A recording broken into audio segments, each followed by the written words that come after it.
I'm going to make a part 2 of why teams never win championships, and it goes along with one of the videos that I created before, and I talked about how players have to learn how to master the environment or transcend the environment or get over the fact that there's a threat here. We could be eliminated. I could be embarrassed. You have to get over the fear, because the fear causes your body, your cells to literally lock up, and you will not be creative. You will not be accurate. You can have the perfect form on your jump shot, and it'll go in and out. Why? Because in your mind, you don't believe. And if you don't believe, it's going to miss. If you believe, it's going to hit. All right? That's the difference. But why don't teams win championships? And I've been doing some studying. And I thought about something when I created the last video. Think about the teams, NBA teams. Now, this is applicable to every sport, but we're going to stick with the NBA. NBA teams who have won the championship. It's not about the star player. It's not necessarily about Michael Jordan.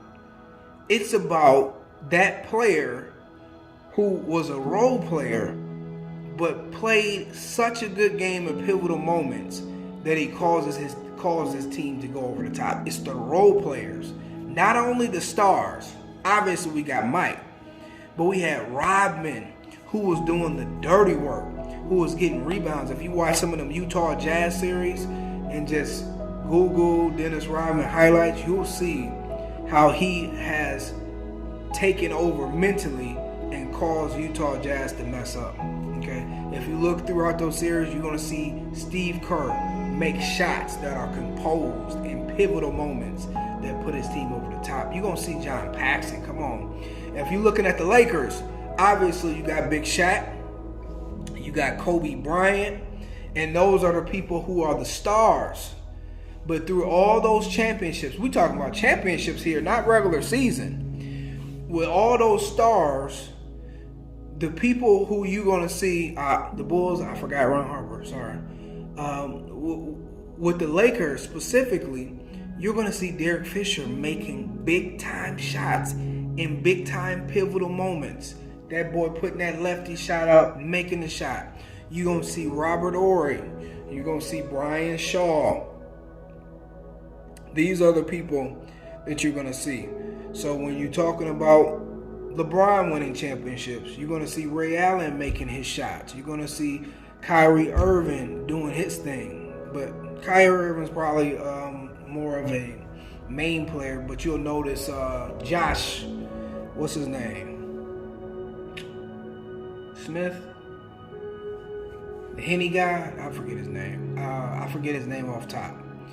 But you'll see the role players doing their thing. So why did I say all this?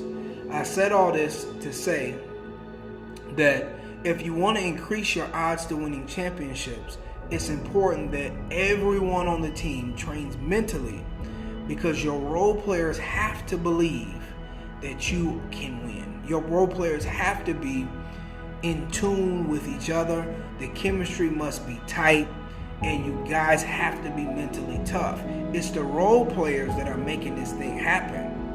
Yeah, the stars is good, but the role players is what causes people to win championships. And if you have role players on your team who are not ready to make those big shots, who is not ready to step in, who is not ready to star in their role, who's not ready to play with great energy, you're not going to win the championship.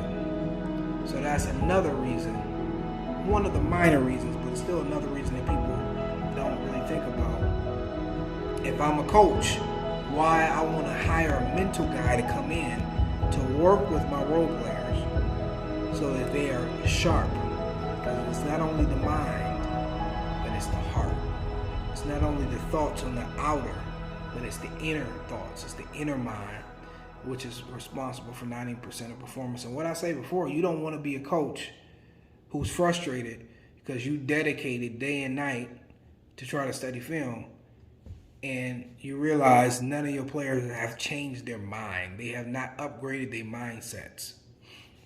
Why play if you haven't upgraded your mindset? Your mind and your limiting beliefs and all this stuff, all this weight is going to prevent you from playing your best. So why would I dedicate all this time and my players' minds aren't changing? It makes no sense. It makes no sense. All right, guys, remember, you're only one thought away from your next greatest performance.